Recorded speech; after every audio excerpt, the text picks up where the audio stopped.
अस्सलाम वालेकुम रहमतुल्लाहि व बरकातुहू।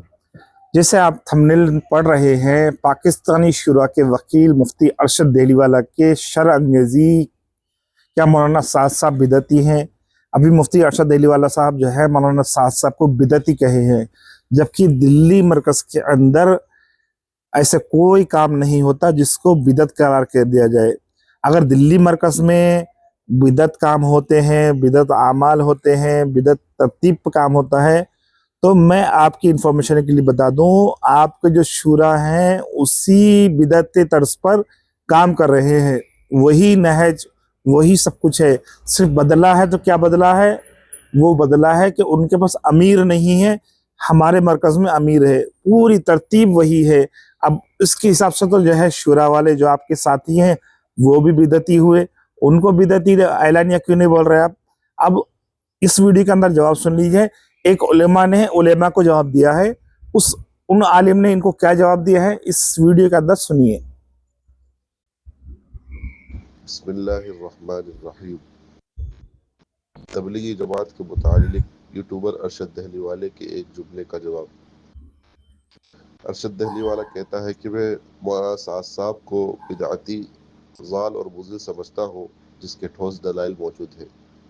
जवाब: कुरान कहता है वला तक़फ़ु मा लैसा लक बिही इल्म, यानी जिस चीज़ का इल्म ना हो उसके पीछे मत लगो। किसी जिंदा आलिम को ज़ाल मुज़िल कहना बगैर शरई हुज्जत के सरी बुहतान है। हदीस में है अल मुस्लिम अखुल मुस्लिम ला यज़लिमुहु वला यख़ज़ुलुहु वला युहक़िरुहु। हतमा इलियास साहब रहमतुल्लाह अलैह का मलफूज है, दावत के खिलाफ बोलने वाला दरअसल खुद दीन के खिलाफ बोल रहा है, क्योंकि दावत दीन को जिंदा करने का सबसे बड़ा जरिया है। अकाबिर देवबंद ने तंबीह की है कि अहले हक़ उलमा को बिदअती कहना असल में नफ्स और शैतान की तरफ से वसवसा है। मौलाना साद साहब को बिदअती कहना दरअसल उनके अकाबिर की पूरी मेहनत को बिदअत कहना है, जो सरासर गुमराही है। दूसरी बात, अरशद दहलीवाला कहता है कि मौलाना साद साहब के बयानात सुनना, आगे फॉरवर्ड करना और उनकी तरतीब पर अमल करना क़तअन जायज़ नहीं। जवाब: कुरान कहता है वज़क्किर फ़इन्न ज़िक्रा तनफ़उल मुमिनीन, अहले ईमान को नसीहत फ़ायदा देती है। रसूलुल्लाह सल्लल्लाहु अलैहि वसल्लम ने फरमाया बल्लिगू अन्नी वलौ आया, यानी मेरी तरफ से एक आयत भी पहुँचाओ। हतमा यूसुफ साहब रहमतुल्लाह अलैह फरमाया करते थे कि ये दावत की बातें सिर्फ सुनने और सुनाने के लिए नहीं बल्कि अमल के लिए है, और इनका दूर दूर तक पहुँचाना असल मकसद है। मदनी रहमतुल्लाह अलैह ने फरमाया अहले हक़ के कलिमात को सुनना और फैलाना दीन को जिंदा करता है, लिहाजा बयानात सुनने और आगे पहुँचाने से रोकना कुरान और हदीस के नुसूस के खिलाफ है। तीसरी बात, अरशद दहलीवाला कहता है कि शुरा वालों की बिदअत तवहम है, निस्बतन उनमें एतदाल भी है, लेकिन कमियां उनमें भी बहुत है। जवाब: कुरान कहता है इन्नल्लाह युहिब्बुल्लज़ीना युक़ातिलूना फ़ी सबीलिही सफ़्फ़ा, दीन के काम में सफ़ बंदी और नज़म अल्लाह को पसंद है, लेकिन नज़्म शुरा को असल और इमारत को फ़रा करार देना दीन में इजाफ़ा है। हतमा इलियास साहब रहमतुल्लाह अलैह ने साफ फरमाया ये काम अमीर के बगैर नहीं चल सकता, शुरा असल नहीं बल्कि अमीर असल है, इसलिए शुरा की बुनियाद पर काम को जायज़ और इमारत पर मबनी असल को नाजायज़ कहना उल्टा है। चौथी बात, अरशद दहलीवाला कहता है कि शुरा वालों के साथ हुदूद व क़ुयूद की रियायत करते हुए काम करने की गुंजाइश है। जवाब: दीन में हुदूद व क़ुयूद बनाने का हक़ अल्लाह और उसके रसूल सल्लल्लाहु अलैहि वसल्लम है, ना कि किसी शुरा को। कुरान में है अम लहुम शुरका शरअू लहुम मिनद्दीन मा लम यअज़न बिहिल्लाह। हज़रत इलियास साहब रहमतुल्लाह अलैहि ने फरमाया इस जमात को ऐसा ना समझो कि खुद से कोई तरतीब निकाल रही है, ये तो महज नबी करीम सल्लल्लाहु अलैहि वसल्लम के नक्श कदम पर चलने की मेहनत है। लिहाजा शराइत और क़ुयूद लगाकर दावत को महदूद करना खुद एक बिदअत है। पांचवी बात, अरशद अली वाला कहता है कि मौलाना साद साहब की जारी करदा बिदअत से बचे। जवाब: ये सबसे बड़ा बुहतान है।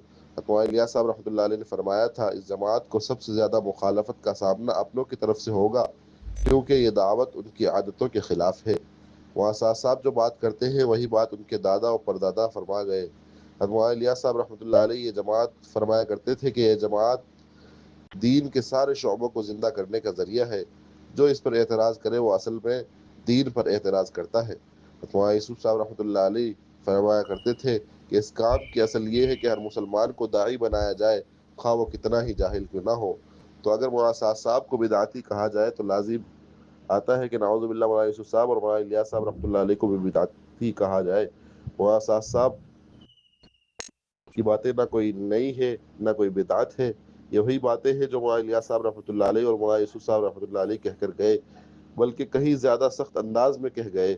اکابر دیوبند نے ہمیشہ اس دعوت کی تائید کی اور فرمایا یہ کام دین کی بقا کا سب سے بڑا ذریعہ ہے. دعوت و تبلیغ میں لگنا اصل میں انبیاء کی سنت کو زندہ کرنا ہے. لہذا یوٹیوبر کا الزام کہ مولانا سعد صاحب بدعتی ہیں دراصل اکابر کی پوری محنت کو بدعت کہنا ہے. والسلام. تو جیسے آپ نے جوابات سنے، 5-6 جوابات کے جو ہے انہوں جواب دیے. ایک عالم صاحب ہیں، یہ شبہات کا ازالہ چینل پر انہوں نے جواب اپلوڈ کیے ہیں، تو میں اس کو آپ کے سامنے پیش کیا.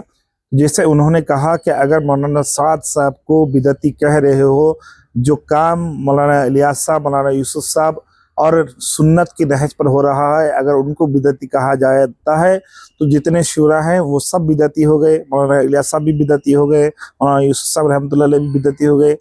اب میں ایک چیلنج یہ کرتا ہوں کہ اگر تمہارے شورا جو تمہارے نہج، تم نے خود کہا کہ وہ بھی جو ہے صحیح نہج پر نہیں ہے، تو تم یہ ثابت کر دو. مفتی ارشد دہلی والا صاحب، تم دلائل بہت دیتے ہو نا، کتابوں سے، اپنے جو ہے فقہ سے، اپنے اصولوں سے جو آپ نے سیکھے ہیں، اپنے علم سے. تو مجھے ایک ویڈیو ایسا بنا کر دے دو کہ تم یہ ثابت کر دو کہ عمارت حق نہیں ہے، عمارت کی کوئی ضرورت نہیں ہے، عمارت کی کوئی ضرورت نہیں ہے، دین کے اندر شورا ہی کام چلا لیں گے. یا پھر اگر آپ نے یہ ثابت کر دیا تو پھر ہمارے سامنے حضرت ابوبکر صدیق، حضرت عمر فاروق رضی اللہ عنہ اور جو ہے دیگر جو امیر تھے، پھر ان کی کیا حیثیت رہ جائے گی؟ شورا تو جب بھی تھی آج بھی ہے، اور عمارت جب بھی تھی آج بھی ہے. رہی بات مولانا سعد صاحب کی، ایک آدمی کہتا ہے مجھے کمنٹس کر کے کہ میں مولانا سعد صاحب کا فالوور ہوں. میں مولانا سعد صاحب کا فالوور نہیں ہوں، میں نظام الدین مرکز کا فالوور ہوں. جو وہاں سے بات چلتی ہے، چاہے امیر کوئی بھی ہو، ہم ان کی بات کو لے کر چلتے ہیں. مولانا سعد صاحب ہمارے لیے آئیڈیل نہیں ہے. آئیڈیل ہمارے لیے جو ہے دین ہے، نبی صلی اللہ علیہ وسلم کی بات ہے. ان کی باتوں کو ہم تک پہنچانا اور ہمیں اس کو سکھانا، ہم اس کو سیکھ رہے ہیں مرکز نظام الدین کے ذریعے سے. تو ہم تو جو ہے مرکز نظام الدین میں جو بھی امیر ہوگا ہم اس کو فالو ضرور کریں گے، چاہے آپ کو مرچی لگے یا نہ لگے. اگر مرچی لگ رہی ہے تو پانی پی لو، کیونکہ پانی غصے کو ٹھنڈا کرتا ہے. اگر حسد ہے تو پھر اس کا جو ہے علاج وہ بھی بتایا گیا ہے کہ دل سے حسد نکالو، سامنے والے سے محبت کرو تو حسد خود بخود چلا جائے گا. ویڈیو پسند آئے تو لائک کریں، شیئر کریں اور میرے چینل کو سبسکرائب کریں. آخر میں پھر ایک بات بول رہا ہوں، مفتی ارشد دہلی والے صاحب، اگر آپ کی شورا حق پر ہے تو دلائل کے ساتھ، جس طرح آپ دوسرے ویڈیو میں دلائل پیش کرتے ہو، اس دلائل کے ساتھ پیش کرو کہ شورا حق پر ہے اور عمارت حق پر نہیں ہے. لیکن اس کا جو ہے اصول یہی ہونا چاہیے کہ پچھلی جو واقعات ہیں اس میں بالکل یہ ثابت کر دو کہ وہاں عمارت کی ضرورت ہی نہیں تھی.